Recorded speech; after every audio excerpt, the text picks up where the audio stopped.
responsable de la VISE. La VISE qui est une agence d'ingénierie pour développer l'économie sociale et solidaire et l'innovation sociale en France. Donc, on est un peu comme l'ADEME pour l'environnement et l'énergie, mais en plus petit, malheureusement. Mais voilà, en termes de positionnement, c'est à peu près ça notre positionnement au niveau national. Et on est mandaté par la Commission européenne et par l'État pour porter le centre de compétences sur les sujets d'innovation sociale pour la France. Il y en a un dans chaque pays européen et donc en France, c'est la VIS. Alors peut-être pour entrer un peu dans le détail, donc voilà, j'ai prévu quelques slides pour représenter un peu la VIS et aussi voilà, dans quel contexte on intervient dans l'économie sociale et solidaire avant de faire un zoom sur en fait l'entrée. Là, c'est un instrument qu'on a développé qui s'appelle une cartographie des financements dédiés à l'économie sociale et solidaire. Dans le cadre de ce webinaire, c'est aussi un prétexte pour parler d'accès au financement. Et voilà, je pense que vous avez vous avez plus ou moins des connaissances approfondies, peut-être moins approfondies sur les questions de financement. Donc l'idée, c'est qu'on réponde au maximum à vos questions. Et donc cette cartographie, elle peut être aussi bien utile pour des néophytes que pour des gens qui sont déjà assez acculturés sur les questions de financement. Mais voilà, c'est aussi un prétexte pour parler de financement de manière plus globale. Donc n'hésitez pas à vous poser vos questions-réponses, même au fil de l'eau, et puis on prendra le temps d'y répondre au maximum après. Et je propose un zoom sur deux instruments. Donc en fait, il y a une cartographie, hein, mais voilà, on ne peut pas tout voir. Mais l'idée, c'est de faire un zoom sur deux instruments en particulier. Donc j'ai commencé à présenter la VISE en quelques mots, mais nos différents métiers en tant qu'agence d'ingénierie, ça va être d'outiller déjà. Donc justement, là aujourd'hui, je vous présente une cartographie. C'est ce qu'on appelle un outil dans notre jargon. Et l'Avis, c'est d'abord un portail, avis.org, si vous ne connaissez pas, où il y a plus de 600 ressources hein, disponibles, donc aussi bien des cartographies, des guides pour tous les sujets, hein, pour tous les acteurs qui s'intéressent à J- l'économie solidaire, aussi bien J'avoue que porteurs de projet. Ah, j'entends quelqu'un en écho, ouais, merci. Euh, donc différents outils aussi bien pour les porteurs de projets, pour les accompagnateurs, pour les financeurs, pour les citoyens qui sont curieux sur l'économie sociale et solidaire. Donc voilà, il y a plein de ressources, des guides sur comment se lancer, comment entreprendre, comment changer d'échelle, les statuts juridiques. Voilà, notre métier, c'est d'outiller sur un peu tous les sujets. On va aussi animer des communautés. On anime notamment la communauté Émergence Accélération qui est composée des incubateurs et des accélérateurs de l'économie sociale et solidaire. Donc, il y en a plus de 130 dans cette communauté. Donc nous, on n'a pas notre propre incubateur, hein, on est un acteur national. On n'est pas, il n'y a pas des petits avises sur les territoires, je ne l'ai pas précisé, hein, on est basé à Paris, on a une trentaine de personnes, donc vous voyez qu'on est quand même de taille assez modeste. Par contre, on va animer les différents incubateurs et, euh, et membres de l'écosystème de l'accompagnement au niveau des territoires pour être outillés, pour être au top, pour être le plus professionnel possible. Donc voilà, ça c'est un exemple d'animation. On a aussi un réseau sur les questions de l'évaluation d'impact qui s'appelle le Social Value France. Donc, bon, si ça vous intéresse, il y a un réseau international qui s'appelle le Social Value International voilà, qui est un réseau d'experts sur les questions de l'évaluation de l'impact social. Et donc, nous, on anime ce réseau pour la France, qui est le Social Value France, voilà, qui regroupe différents experts sur ces questions-là. Donc voilà, on a un métier d'animation de communauté au niveau national. On fait aussi de l'accompagnement. Alors ce que j'ai pas dit, c'est que la VISE a été créée il y a 20 ans, notamment pour développer et porter le DLA, le dispositif local d'accompagnement, qui est la principale politique publique hein, de l'économie sociale et solidaire en France aujourd'hui. Donc c'est un dispositif qui vient d'accompagner toute structure de l'ESS, pour peu qu'elle soit employeuse, donc pour peu qu'elle ait au moins un salarié. Et donc, le DLA, c'est quand même 6 000 accompagnements chaque année, donc c'est une grosse machine. Alors, c'est pas nous 30 qu'on fait les 6 000 accompagnements, hein, vous en doutez, mais nous, on est l'opérateur national et ensuite, comme c'est un dispositif public, il y a des opérateurs sur tous les territoires. Donc, voilà, nous, on est l'opérateur national du DLA. Et on a aussi des programmes d'accompagnement plutôt sur les questions de changement d'échelle. Il y a des structures qui veulent se développer et maximiser pas leur profit, mais maximiser leur impact. Et donc ça, c'est des programmes qu'on opère en direct qui sont dans mon pôle pour le coup. Et notre dernier métier, c'est de financer, puisqu'on est ce qu'on appelle dans le jargon des fonds sociaux européens. On est organisme intermédiaire du FSE, donc des fonds sociaux européens. Ça veut dire qu'on est mandaté par l'Europe, par la Commission européenne et par l'État pour redistribuer de l'argent du FSE, de l'argent européen, sur les questions de l'économie sociale et solidaire en France. Et donc là, sur la programmation actuelle, on gère une enveloppe de 70 millions d'euros. Donc voilà, on émet aussi des appels à projets pour financer en direct les acteurs de l'économie sociale et solidaire. Et voilà, si ça vous intéresse, on pourra aussi en rediscuter. Donc ça, c'est nos différents métiers. Bon, vous avez là sur la diapo la manière dont on est structuré, hein. On est structuré en différents pôles qui suivent un peu le stade de vie des organisations de l'économie sociale et solidaire. Donc on a un pôle sur les questions de création, un sur les questions de consolidation, qui porte le DLA, le pôle dont j'ai la charge qui s'occupe des questions de changement d'échelle. Et ensuite, on a trois pôles transversaux, un qui s'occupe des questions d'évaluation d'impact social dont je parlais juste avant, la flèche du milieu qui est un pôle sur les questions de territoire, comment on amène l'ESS dans les territoires notamment fragiles, UPV et territoires ruraux. Et il y a un dernier pôle qui n'est pas sur ce slide, qu'il faut qu'on mette à jour, qui est un pôle Europe et innovation sociale, puisqu'on est de plus en plus en lien avec des partenaires européens sur les questions d'innovation sociale. Voilà, bon, vous aurez les slides, hein, voici nos chiffres clés. Alors j'ai dit 600 ressources, c'est même plus que ça, c'est 705 ressources qui sont disponibles sur avis.org.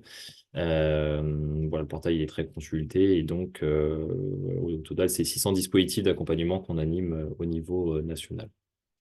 Peut-être le dernier mot avant de rentrer dans le vif du sujet. C'est notre positionnement et comment on est structuré nous-mêmes. Donc la VISE, comme je disais, c'est une agence d'ingénierie. Donc on est au service de l'économie sociale et solidaire et notre gouvernance le reflète, hein. Il y a beaucoup d'acteurs qui composent un peu, alors c'est pas exhaustif, hein, mais ça compose un peu un bon 360 de l'écosystème de l'économie sociale et solidaire et de l'innovation sociale. Donc il y a aussi bien des financeurs, groupe BPCE, Fondation Massif, Centre français des fondations, Banque des territoires, voilà, et d'autres que les têtes de réseau représentatifs, mouvement associatif, la CGScope, Mouvement Impact France, USS France bien sûr.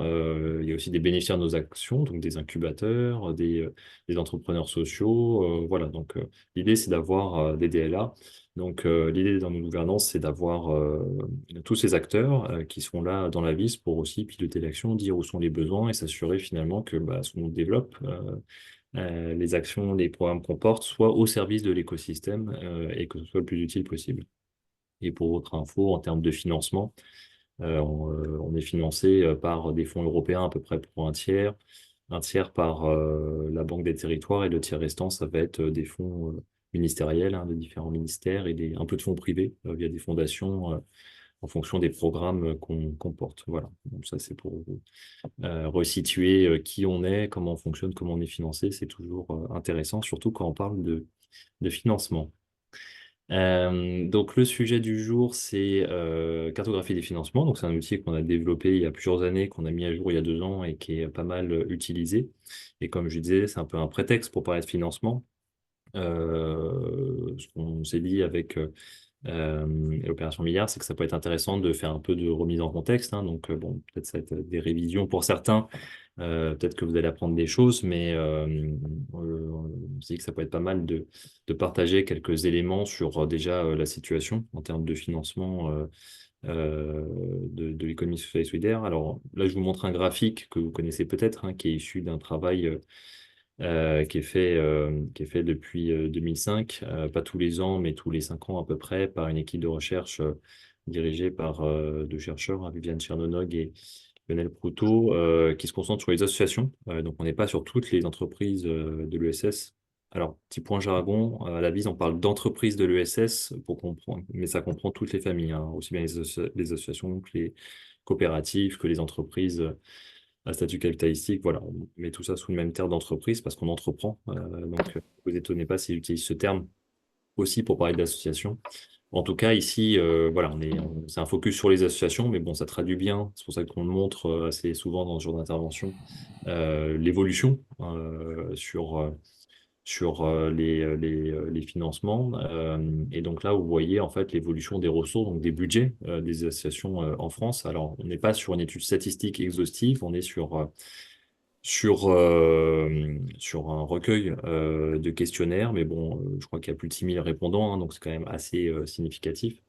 Et ce qui est intéressant, c'est surtout les tendances. Comme vous pouvez le voir, il y a une érosion de la part des cotisations qui est passée de 12 à 7% entre 2005 à 2020. Donc on est aussi de autres points méthodaux, on est juste avant le Covid, hein. Ça, c'est important à avoir en tête.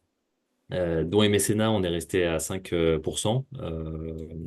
Vous voyez bien qu'il y a un effet de bascule entre les recettes d'activité, donc chiffre d'affaires, et puis subventions publiques.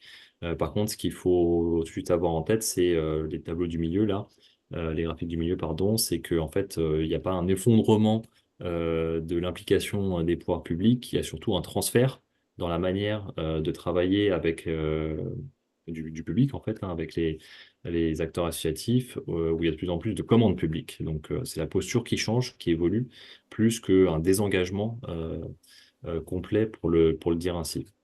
Ça se voit pas mal dans le graphique que je vous montre juste après, qui est exactement la même chose, hein. On parle des mêmes chiffres, des mêmes pourcentages, mais construits différemment, construits par typologie de financeurs. Donc, en haut, il y a financement privé. Je ne sais pas si vous voyez mon curseur, mais c'est la partie qui est ici. Je pense que vous le voyez. Et ici, les financements publics. Et donc, le tableau est ventilé donc, par année, hein, sur les mêmes années, pareil, mais en fonction des typologies de financeurs. Et donc, ce qu'on voit, c'est qu'il n'y a pas eu un décrochage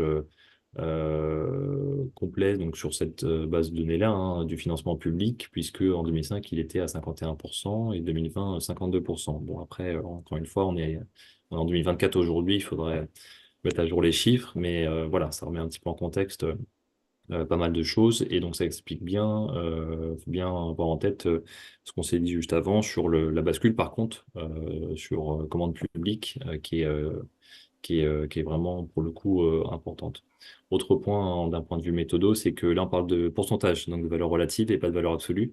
J'ai remis ici le budget cumulé des associations en France, hein, qui en 2020 était à 123 milliards d'euros et qui a augmenté de 16%. Donc, quand on dit par exemple que le mécénat il est resté stable à 5%, en vrai, il a augmenté en valeur absolue, hein. C'est pour ça que je mets ce petit graphique de Admical, hein, sur le mécénat d'entreprise. Mais voilà, on voit bien que ça a augmenté depuis 2010, même si en valeur relative, c'est resté autour de 5%.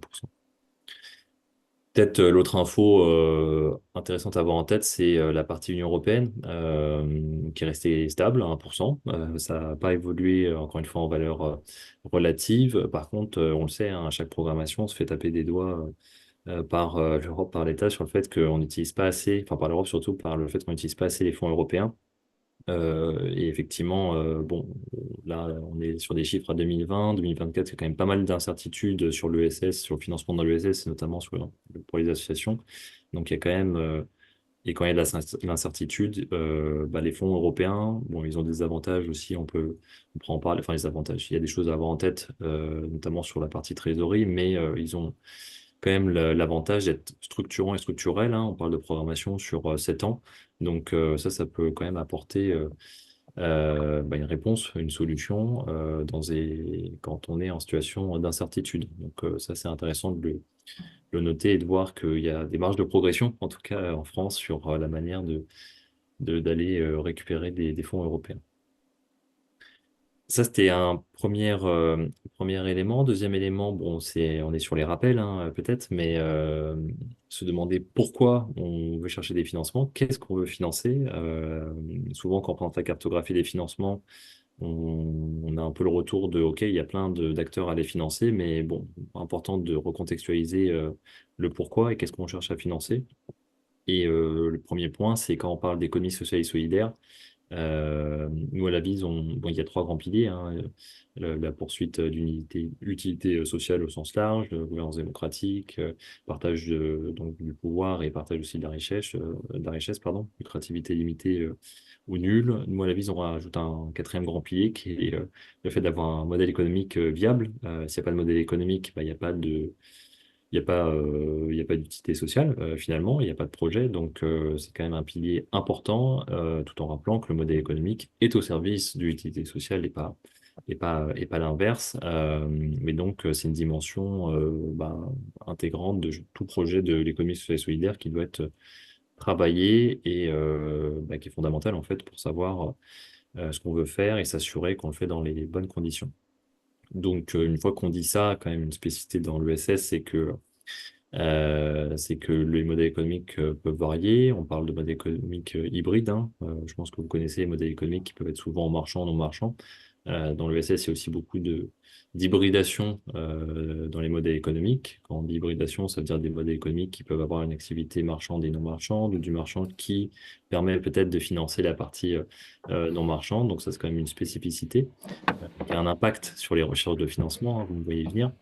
Le statut, forcément, le statut, ça joue sur les poches de financement qu'on va aller chercher, en fonction si on est une association d'intérêt général, une coopérative, une entreprise commerciale, forcément, ça ouvre et ça ferme des portes, hein, donc ça, il faut bien l'avoir en tête.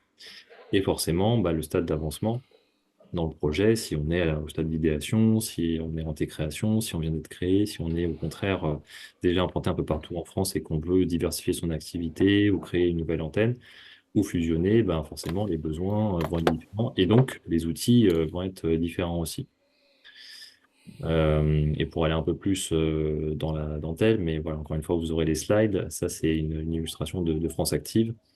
Important d'avoir en tête ce qu'on cherche à financer et on ne peut pas les financer de la même manière des charges, du fonctionnement que de la trésorerie ou que de l'investissement. Donc ça, c'est les trois grands besoins de financement. Et donc, en fonction de ce qu'on veut financer, les besoins peuvent être plus ou moins importants. Et donc, les sources aussi vont varier. Typiquement, sur du fonctionnement, dans l'ESS, on peut faire appel à, à du, à du bénévolat, par exemple, des ressources non monétaires, donc quand on est une association notamment. Donc ça peut entrer en compte. Il peut y avoir des subventions, des appels à projets pour financer ça.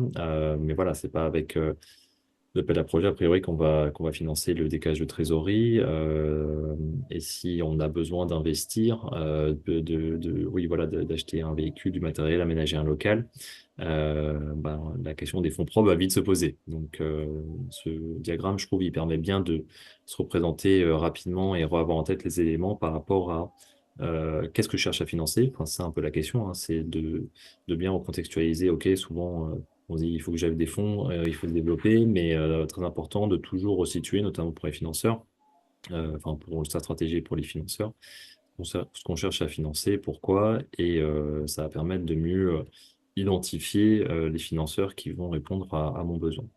Bon, là, je vais assez vite, mais le message clé par rapport à tout ça, c'est si vous avez besoin si vous êtes porteur de projet, parce que je sais que vous êtes un public assez varié et que ça vous pose question, n'hésitez pas à vous faire accompagner. Il y a plein de moyens de se faire accompagner. On a parlé d'incubateur, on a parlé du DLA.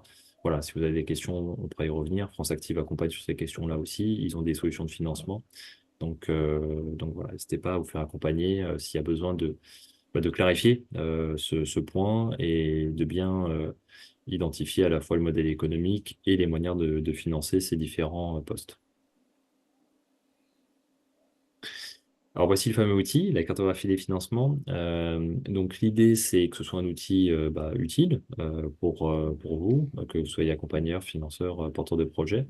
Et donc là, l'idée, c'est de répertorier les différents instruments, les différents outils de financement qui sont utilisables quand on est un acteur de l'économie solidaire et de les repérer selon deux axes. Le premier, c'est le stade d'avancement, on a dit, hein, on ne va pas utiliser les mêmes poches de financement en fonction de si on est en émergence ou en changement d'échelle.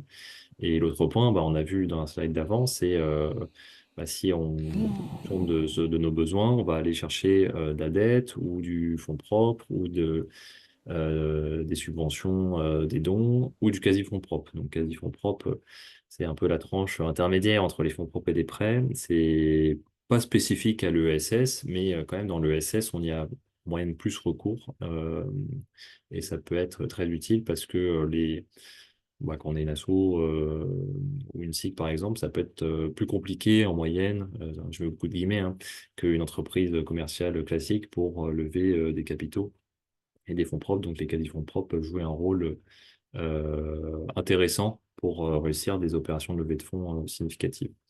Donc là, l'idée, c'est de recenser un peu tout ce qui existe et de les classer par rapport au stade d'avancement déjà pour aider à ne pas toquer à toutes les portes. Ça, c'est le premier conseil qu'on donne. Ça va pas être utile. C'est important de se repérer, de voir qui peut vous aider en fonction de votre besoin de financement. Et donc là, l'idée, c'est de se repérer, d'aider les porteurs de projets à faire le tri, en fait, en fonction des solutions disponibles, des instruments par rapport à ce qu'ils ont besoin de financer. Deuxième point, c'est de cibler les financeurs. Alors là, vous ne voyez pas forcément très bien, mais encore une fois, la cartographie est disponible, hein, il y a le lien dans la présentation. Mais on a mis un petit code là avec soit un encadré en plein, soit en tiret, etc. pour filtrer ce qui est éligible en fonction de son statut. Donc, qu'est-ce qui est dédié aux associations, qu'est-ce qui est dédié aux coopératives, qu'est-ce qui est dédié aux entreprises commerciales et qu'est-ce qui est éligible pour tout le monde. Donc voilà, en fonction de votre statut, vous pouvez vite vous repérer sur ce que vous pouvez écarter d'emblée et ce qui peut être intéressant pour vous. Et en fait, chacune de ces cases-là, quand vous cliquez dessus, ça mène vers une fiche. Je vous montrerai deux exemples après, les deux qui sont entourés, apport en capital et prêt participatif. Et ça vous mène vers une petite fiche détaillée pour mieux comprendre de quoi il s'agit. On n'est pas forcément au fait de tous ces instruments et comment ils fonctionnent, et donner quelques exemples de financeurs pour aller plus loin. Donc, j'insiste sur le fait que c'est une cartographie, c'est pas un annuaire, c'est pas du tout exhaustif en termes de contacts pour les financeurs. Par contre, on essaie à chaque fois de donner un ou deux exemples et surtout de rediriger vers une autre ressource quand ça vous intéresse, l'instrument vous intéresse et que vous voulez creuser et aller plus loin. Typiquement, sur tout ce qui est plateforme de crowdfunding, ce genre de choses, voilà, on ne va pas lister je sais plus combien il y en a en France, en fonction de crowdfunding, crowd equity, etc. Il peut y en avoir entre 70 et 300, je crois. Donc, nous, on ne fait pas cet exercice d'annuaire, mais il y a d'autres acteurs qui le font, en fait. Et donc, quand vous cliquez sur la fiche du crowdfunding, on vous explique ce que c'est et on vous redirige, par contre, vers l'annuaire qui existe, si vous voulez creuser pour aller plus loin. Donc voilà, c'est un outil en fait. Ça, comment dire, ça va pas à la place de se faire accompagner. C'est pas un outil magique qui va vous dire qu'est-ce qu'il faut faire dans votre cas pour lever des fonds et vous développer. Voilà, ça remplace pas de l'accompagnement. Ça vient plutôt après, une fois que vous avez clarifié votre modèle économique et vos besoins de financement. C'est le bon moment pour sortir cette cartographie, pour commencer à creuser. Enfin, après, c'est un peu en ping-pong, hein, c'est toujours en itération, cette histoire-là, mais voilà, en tout cas, ça ne remplace pas, ça c'est le message clé, de l'accompagnement et, euh, et de bien identifier ses besoins de financement.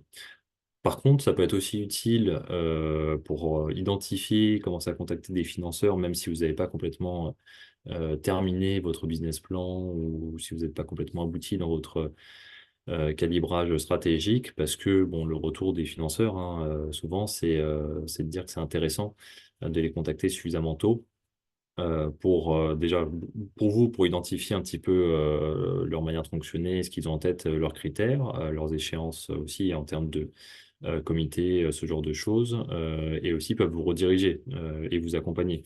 Typiquement, enfin, sur France Active, si vous allez les voir pour de l'apport en capital, ils peuvent aussi, en fonction de votre projet, peut-être vous conseiller sur une stratégie de quasi fonds propres, sur d'autres outils, voire vous rediriger avec d'autres acteurs qui peuvent être cofinanceurs. Donc voilà, intéressant de contacter, enfin, de ne pas utiliser non plus la carto tout à la fin, une fois que tout est bouclé, parce que les financeurs peuvent être aussi utiles dans le processus de réflexion et de préparation de sa levée de fonds. Donc, comme je vous disais, chaque bloc ici mène vers un lien. On ne va pas tous les faire. Je vous laisserai le plaisir de tout consulter. Mais juste pour illustrer un petit peu le fonctionnement, voilà, là, c'est l'exemple de quand vous cliquez sur apport en capital, à quoi ça ressemble la petite fiche. Donc, vous voyez que c'est très synthétique, hein. Ça ne remplace pas un bon livre sur l'analyse financière et comment organiser sa levée de fonds en capital et ce genre de choses. Mais voilà, en tout cas, l'idée, c'est que ce soit facile d'utilisation, premier niveau, pour à chaque fois présenter de quoi il s'agit. Donc voilà, pour en capital, qu'est-ce que c'est en quelques mots.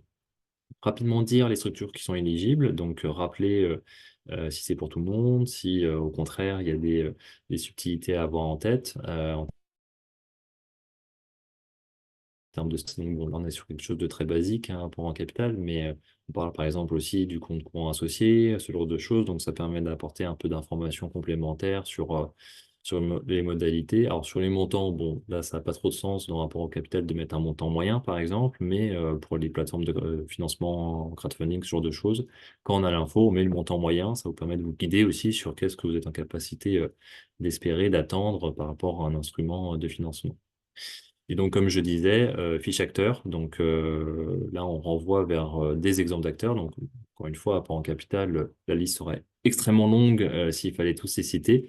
Mais là, en l'occurrence, on a fait quelques fiches pour aller plus loin sur les fonds impact, les fonds solidaires, les investisseurs particuliers comme les clubs Sigal, par exemple, ou la Banque des Territoires, hein, qui peut faire de l'apport en capital sur des montants assez significatifs. Donc voilà, ça montre un petit peu l'étendue des possibles.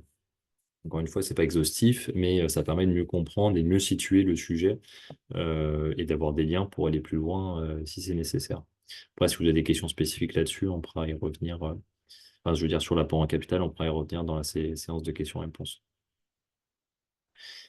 Autre exemple, les prêts participatifs. Donc là, on est sur des créances de dernier rang. Alors, on a mis le petit encadré méthodo en bas, parce que nous, on les a classés dans les dettes, mais peut-être ça vous a étonné si vous êtes un peu connaisseur. En fait, ça peut être, c'est considéré par beaucoup de financeurs comme des crédits fonds propres, c'est un peu entre les deux, comme c'est des créances de dernier rang.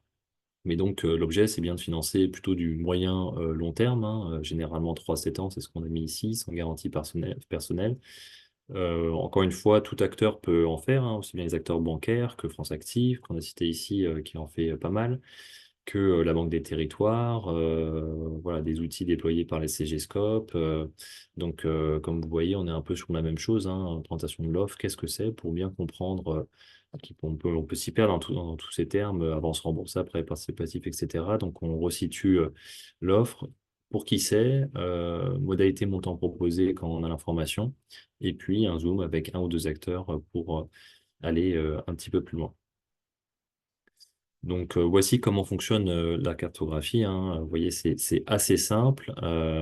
Ça vous intéresse, on vient d'en sortir une nouvelle qui est à peu près la même chose, mais pour les fonds européens, pour s'y repérer dans tous les financements européens. Je disais juste avant que le constat, c'est qu'on les sollicite pas assez en France, donc c'est pour ça qu'on a déployé cet outil qui repère les différents fonds européens, qui fait le même travail en fait d'expliquer qu'est-ce que c'est, pour qui c'est, comment ça marche, c'est quoi les modalités, les montants, et vers qui se tourner pour les solliciter. Et peut-être pour terminer, un exemple, alors qui n'est pas fictif, mais que je nommerai pas, pour des raisons de confidentialité bien sûr, mais d'un projet que j'ai accompagné il y a quelques temps, qui est structure de l'ESS, mais qui représente bien, donc c'est un plan de financement, hein, tout simplement, qui représente bien un petit peu ce qu'on a dit. Donc là, ils ont besoin de financer en première année un peu plus de 800 000 euros, et donc on est sur un schéma qui va être un peu hybride, hein, avec du prêt bancaire, avec de l'investissement en capital. Il y avait une levée de fonds avec des fonds impact qui était prévue, et aussi de la subvention du FEDER, en l'occurrence, qui a été cherchée. Donc du FEDER, c'est du fonds européen. Donc voilà, c'est pour bien illustrer à la fois le côté hybride des choses. Là, c'est pour financer du dur, hein, c'est de l'investissement. Et à la fois enfin, il y a les trois en fait, hein. Il y a du dur, il y a surtout du dur, de l'investissement matériel, mais il y a aussi du fonctionnement parce que il y a des gens aussi derrière, et puis un petit peu de trésor. Donc là, on voit un peu le tout condensé, mais c'est pour ça qu'on va chercher différents types de financement entre de la subvention, du prêt bancaire et de l'apport en capital dans ce cas de figure pour voilà, la variation du BFR a été marquée ici. Et donc on voit que c'est quand même du dur pour le plus gros, hein, quasiment la totalité en investissement euh, pour financer cette activité. Voilà, bon, c'est un exemple parmi tant d'autres, mais c'est pour illustrer à la fois la ventilation de la réalité, parce que c'est très rare qu'on aille chercher une solution, un seul instrument. Souvent, on est obligé de manier différents instruments. Et encore une fois, l'accompagnement à la fois des structures d'accompagnement, mais aussi des financeurs, peut aider à travailler ça dans le détail. Et c'est possible de varier, donc comme on le voit ici, de l'apport en capital avec là, c'était du prêt participatif, il me semble, hein, même si c'est pas écrit comme ça, moyen terme, long terme, ça revient à ça. Et des fonds européens pour le même projet. C'est ce qu'ils ont fait dans leur cas. Voilà, comme je disais au début, j'ai préféré faire assez court pour laisser la place aux questions-réponses. Je pense que c'est le plus intéressant. Mais juste pour info, donc la cartographie, voilà, c'est un lien, mais elle est sur avis.org. L'autre cartographie que je présente ici, c'est celle sur les instruments de financement européens. Donc, bon, c'est pas exactement la même logique parce qu'on a préféré rentrer dans le mode de fonctionnement et dans la philosophie de l'Europe pour que ce soit le plus logique et le plus simple possible.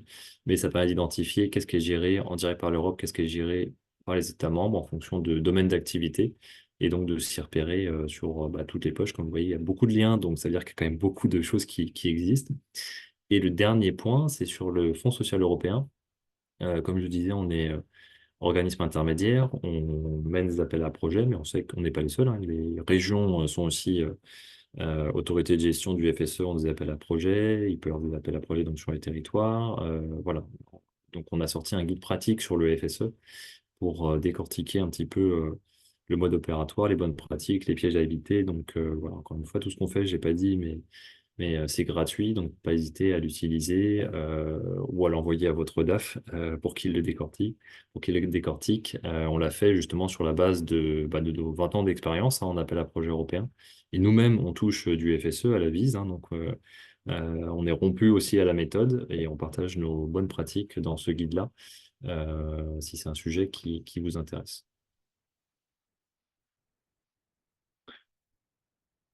Voilà ce que je voulais vous dire en quelques mots. Je regarde l'heure, il est 36, donc on a une petite demi-heure pour les questions-réponses.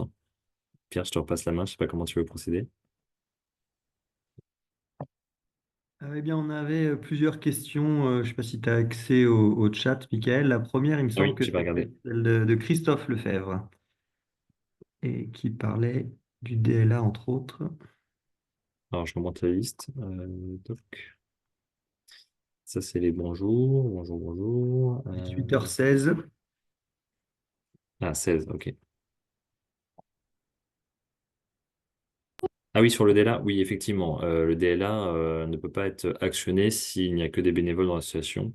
Il y a que deux conditions, le DLA. Un, c'est être dans le l'ESS. Deux, c'est avoir au moins un salarié. Donc, effectivement, si malheureusement vous n'avez pas de salarié, vous n'êtes pas éligible au DLA.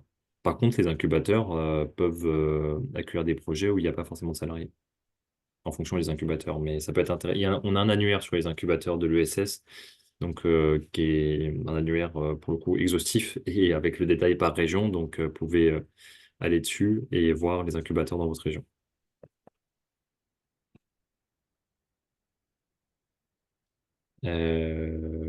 Ok, je continue. Il me semble que l'on peut prétendre au-delà que si le projet comporte des embauches, bah, surtout s'il comporte des salariés. Après, le DELA peut être utilisé pour toutes questions stratégiques, donc de développement, de recrutement aussi, hein. Donc, si le sujet c'est d'embaucher, oui, c'est éligible au DELA, effectivement. Ah, alors ensuite, il y a une question sur est-ce que la lucrativité limitée permet tout de même les rescrits? Ouf. Alors ça, si la personne est là, je veux bien qu'elle précise sa question à l'oral parce que sinon, je risque de m'enfoncer dans un tunnel qui va pas être Oui, bonjour. aligné avec la philosophie de la question. Vous m'entendez? Oui, Donc, Thierry Mougenot, collectif Mélusine. Donc, on a eu un retour des impôts, parce qu'au départ, ils ont voulu nous fiscaliser en entreprise. Donc, on a fait un recours et donc, ils nous ont placé en lucrativité limitée. On est un tiers-lieu avec une ressourcerie matériothèque. On fait de la déconstruction de bâtiments et on fait de la formation. Et donc, je voulais savoir, comme on a des dons d'entreprises qui demandent des rescrits, est-ce qu'on peut toujours les faire ou pas? mais vous avez été donc il y a eu un accompagnement par un juriste qui vous a conseillé de vous transformer en entreprise? Non, non, on n'est pas, on est Ah, toujours en vous loi, êtes toujours loi une association. 1901. Il D'accord. n'y a pas eu de modification. Ok, ok.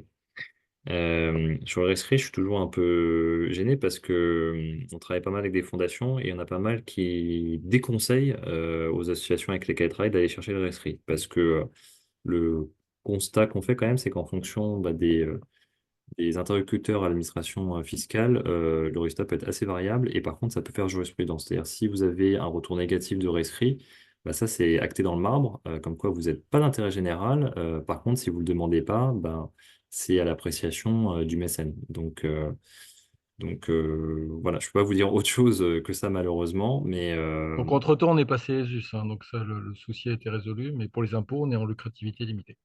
alors, Isus, c'est autre chose Oui, effectivement. Mais après tout ça, ça peut être un faisceau. Le Isus, ça peut, si ça peut rassurer les entreprises mécènes, dans ce cas-là, tant mieux. Mais en tout cas, il n'y a pas besoin du rescrit pour être éligible à du mécénat et pour recevoir des dons. Ça, c'est sûr et certain. Mais après, c'est si les entreprises exigent le rescrit, bon, ça, c'est leur politique, mais c'est pas du tout une obligation. ok. Merci.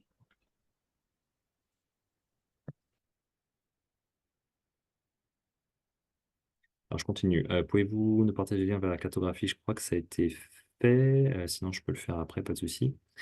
À votre avis, pourquoi les fonds européens ne sont pas assez sollicités? Alors, peut-être je lis FSE, différentes de fin. Ok, bon, je peux répondre un peu sur le FSE, parce qu'effectivement, c'est une question qui revient très souvent. Alors, il y a différentes choses. Effectivement, le FSE, c'est du financement, c'est de l'obligation de moyens, pas d'obligation de résultats. Et alors, il peut y avoir du préfinancement à hauteur de 20-30% en fonction des appels à projets, mais c'est surtout sur justificatif donc de moyens à la fin de l'opération. Et la fin de l'opération, ça peut être au bout de 2 ans, 3 ans. Donc déjà, il faut avoir la trésorerie solide, c'est-à-dire qu'il faut être en capacité d'amener 70%, 80% du financement et d'être payé à la fin donc de 2-3 ans. Donc ça, c'est un premier point qui peut freiner pas mal de structures, notamment de petite taille. Effectivement, il faut avoir un peu de trésorerie solide. Et parfois, en fonction des... Enfin, là, c'est vraiment de la négociation avec les banques, mais certaines banques sont un peu frileuses à apporter le financement, même si on a la garantie avec le contrat FSE, parce que c'est sur justificatif. Bon, après, ça, c'est en gros le truc qu'on revient souvent et qui est porté comme des avantages.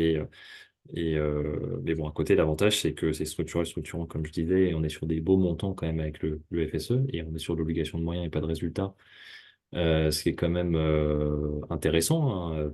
Ça contrebalance un petit peu avec des fois des solutions de mécénat, d'appel à projet, où on est sur 5 000 € avec des obligations de résultats, des objectifs à remplir. Là, c'est quand même assez différent. On peut être sur des montants de 100 000 €, 200 000 € hein, sur du FSE quand même. Et du coup, ce qu'on entend quand même souvent, c'est le FSE m'a tué, le FSE, voilà, on a fait faillite à cause du FSE, etc. Bah, nous, l'avis, le retour qu'on peut faire, c'est que on touche du FSE depuis 20 ans, hein, qui finance à un tiers notre activité. On est 30 salariés depuis 20 ans, donc c'est pas toujours facile, mais en fait, le sujet, c'est de le prendre au niveau du top management et de la gestion, d'intégrer la gestion du FSE dans le pilotage de l'organisation et dans les process. Ce qu'on voit souvent, c'est que les organisations, ça se passe pas très bien. C'est quand, je fais très caricatural exprès, hein, mais c'est quand on demande au chargé de mécénat ou de financement d'aller lever des fonds FSE. Il le fait et ensuite, bah oui, mais s'il y a besoin de faire de la compta analytique, c'est pas le chargé de mécénat qui va récupérer les fiches de temps de tout le monde dans l'entreprise. S'il y a besoin de faire des provisions pour risque, bah, c'est pas lui qui va le faire. Voilà, c'est une décision stratégique, donc ça doit être pris par la gouvernance, de mettre en place ces outils de gestion qui vont bien, la compte analytique, etc. De faire des provisions pour risque s'il y a besoin. Nous, on en fait à la base aussi. Voilà, tout ça, c'est des décisions stratégiques je connais une structure qu'on a accompagnée, elle fait 7 FSE en même temps, mais c'est géré par le top management, par le haut, moi je dis par le haut, pas pour faire général 5 étoiles, hein, vous comprenez, mais juste pour dire que c'est une décision stratégique, ça peut pas être traité comme un financement, euh, on gagne, on perd, on verra. Il y a des impacts en termes de pilotage, effectivement. Donc ça, c'est le principal retour qu'on fait, et c'est pour ça qu'on a fait ce petit guide, hein. Si ça vous intéresse, je vous incite à le parcourir, mais c'est fait justement pour aider à configurer son organisation pour être le plus compatible possible avec du FSE et s'assurer que ça se passe le mieux possible. Ok, merci.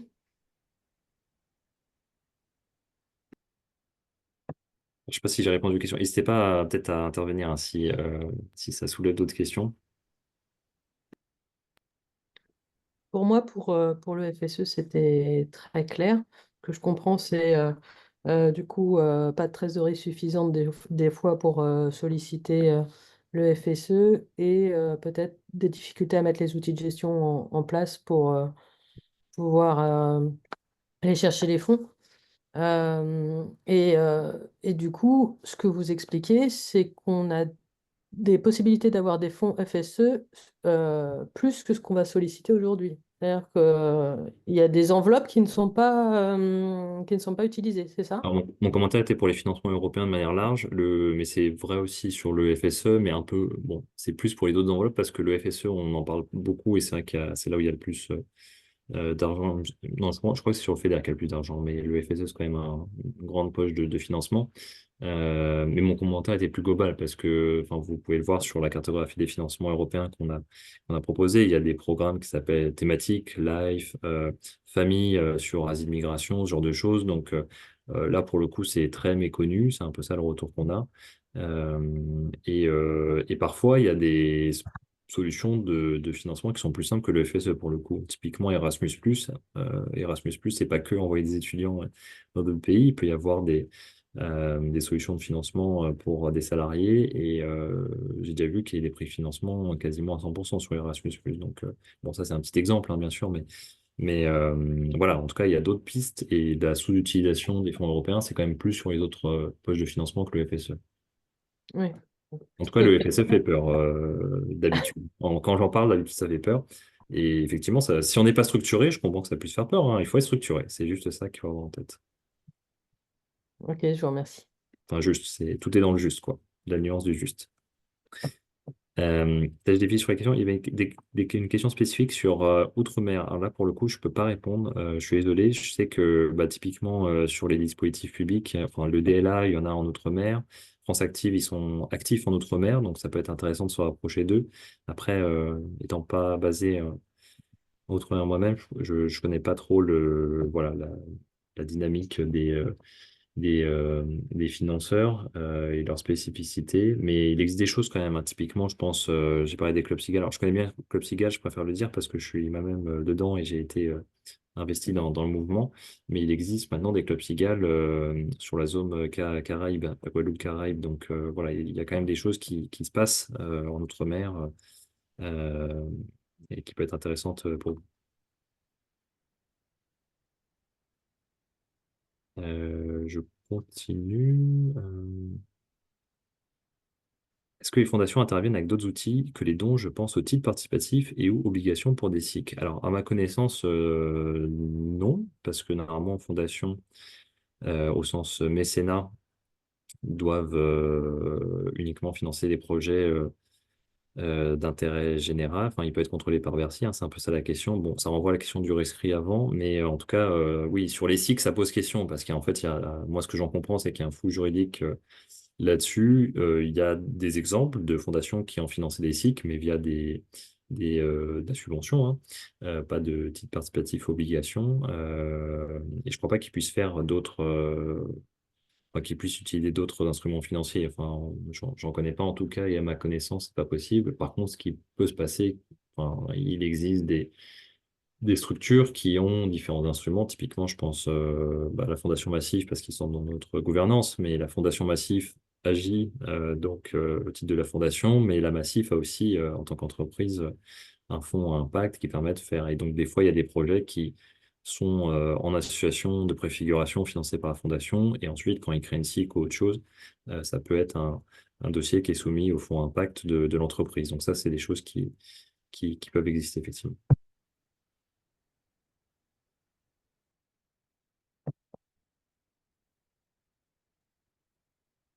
Pareil, je réponds au mieux avec la petite ligne de questions, mais si besoin de compléter, n'hésitez pas à prendre la parole, ce sera plus riche. Enfin, si besoin de préciser la question.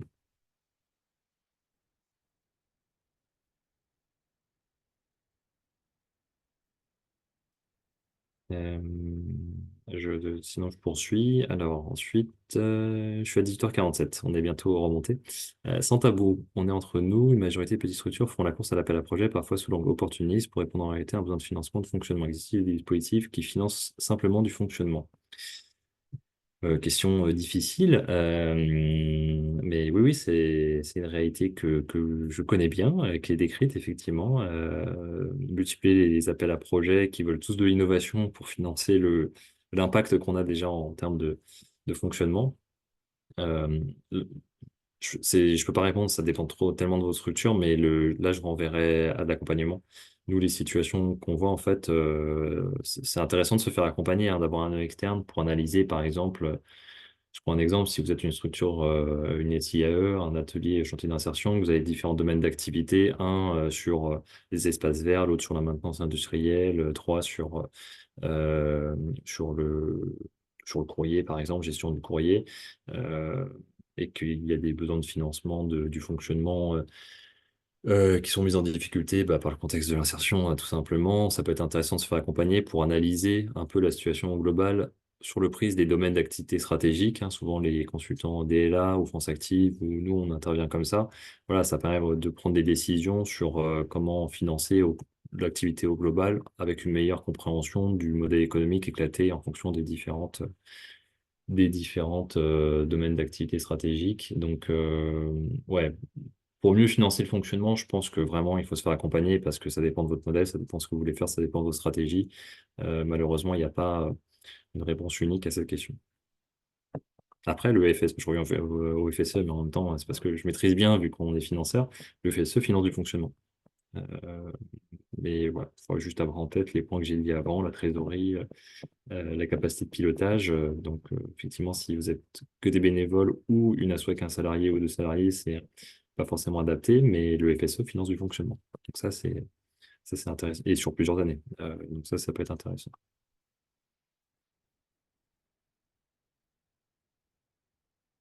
Je descends. Est-ce que la BIS participe à l'opération immobilière? Si oui, comment? Violaine a répondu à la question. Super, merci.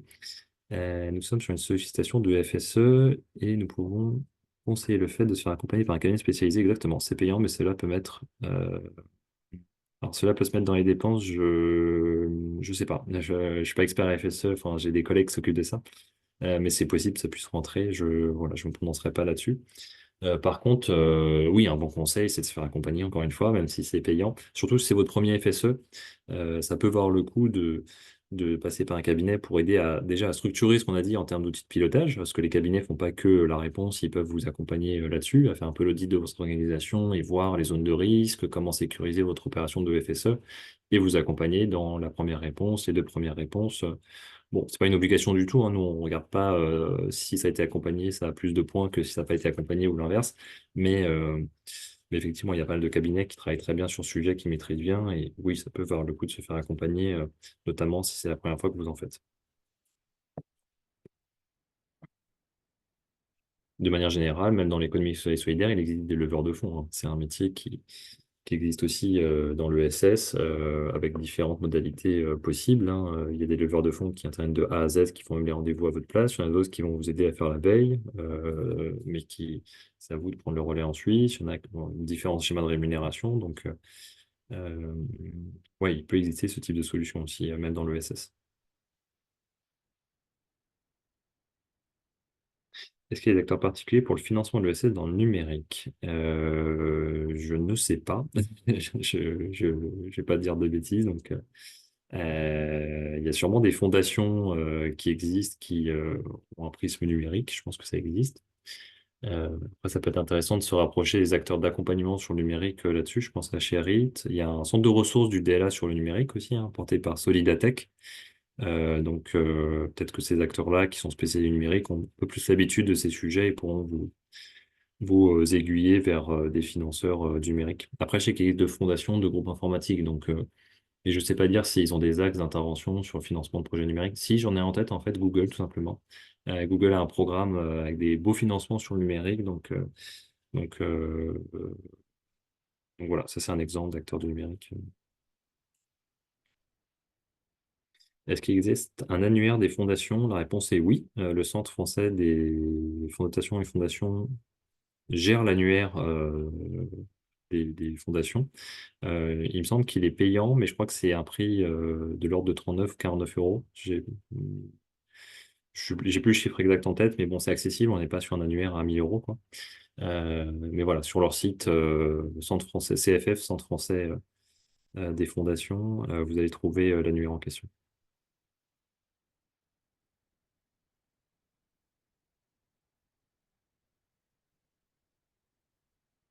Avez-vous des pistes sur des financements pour des écoles supérieures post-bac? Nous sommes sous la forme d'une association, nous développons une école sur les thématiques de transition écologique et sociale.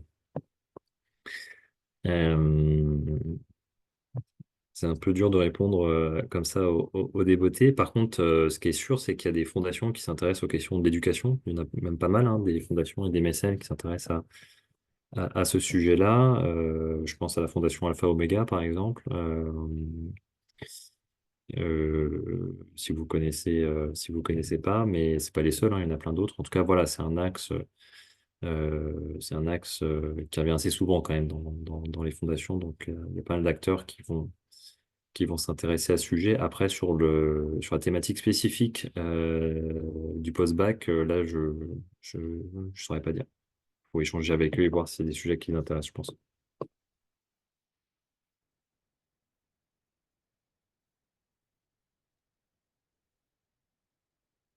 Vous avez parlé de financement direct des acteurs de l'ESS par la VIS via le FSE. Est-ce que vous pouvez nous en dire plus? Oui, bah, sur avis.org, vous avez trouvé un peu ce qu'on a fait dans le passé. En fait, on fonctionne par appel à projet. Donc là, on est sur la programmation 2021-2027. Donc on est à peu près au milieu du gué, hein, et on gère une poche de 70 millions d'euros à redistribuer. Une grosse partie va au dispositif local d'accompagnement. Alors, il faut bien avoir en tête qu'on finance tout, hein, et surtout de l'accompagnement, puisqu'on est une agence d'ingénierie. Donc, dans nos positionnements, on va surtout chercher à outiller l'écosystème et donc les accompagnateurs.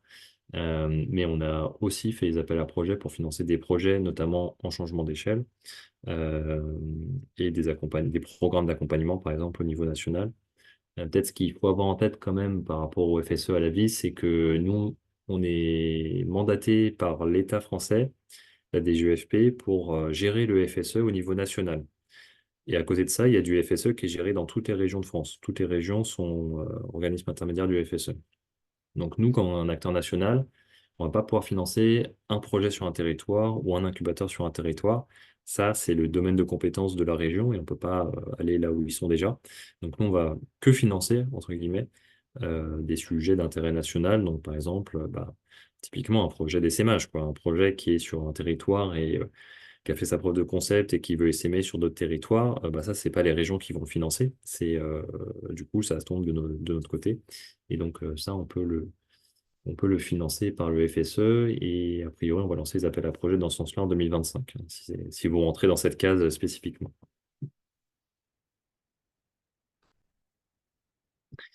Une dernière question pour la route. Ah oui, non, pardon. Tu demandes s'il y a une dernière question.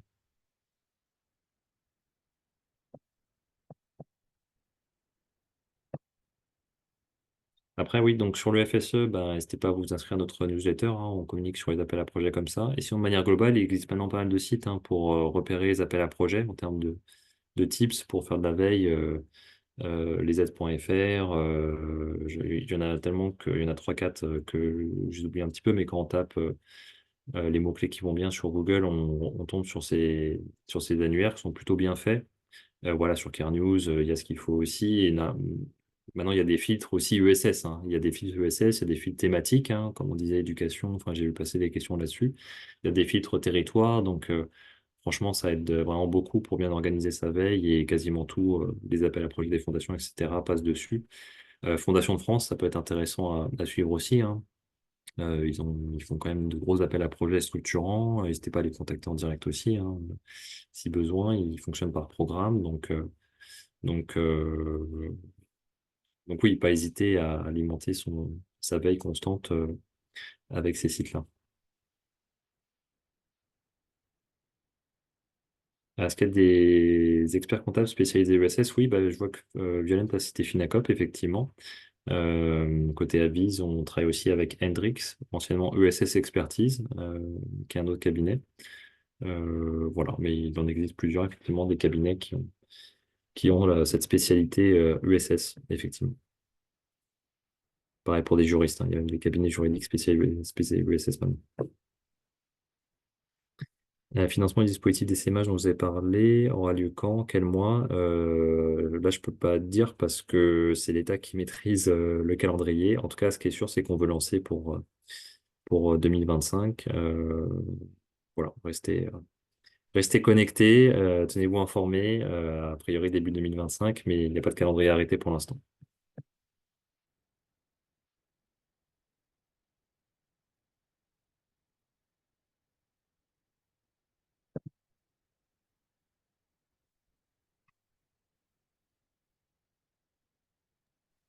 Eh ben, Pierre, je sais pas si tu nous entends, on est juste sur le temps là. Voilà, pareil. Merci en tout cas. Je pense que on peut tous remercier Michael. Merci beaucoup de ce temps que tu nous as donné, précieux. Et merci à Pierre pour Merci. l'animation, aussi toujours au top sur le chat, etc. Et on vous fait un suivi la semaine prochaine avec le lien vers le replay et la transcription si vous voulez, si vous n'avez pas pu tout suivre ou que vous voulez re-regarder. Ouais, super, merci. Merci Pas de souci, beaucoup. merci à vous. Bonne soirée à tout le monde et à Bonne bientôt. soirée. Au revoir. Au revoir. Au revoir.